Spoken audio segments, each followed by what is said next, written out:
அஸ்ஸலாமு அலைக்கும் வரஹ்மத்துல்லாஹி வபரகாத்துஹு. வெள்ளிக்கிழமை அசர் தொழுகைக்கு பின் ஓதும் ஸலவாத். பிஸ்மில்லாஹிர் ரஹ்மானிர் ரஹீம். அல்லாஹும்ம ஸல்லி அலா முஹம்மதினின் நபியில் உம்மியி வ அலா ஆலிஹி வசல்லிம் தஸ்லீமா. யா அல்லாஹ், முஹம்மது நபியின் மீதும் அவரது குடும்பத்தினர் மீதும் உமது கருணையை பொழிவாயாக, அவர்களுக்கு சிறந்த அமைதியை வழங்குவாயாக.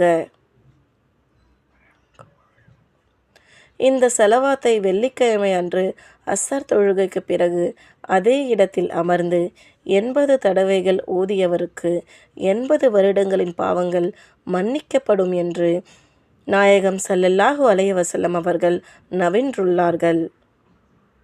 அஸ்ஸலாமு அலைக்கும்.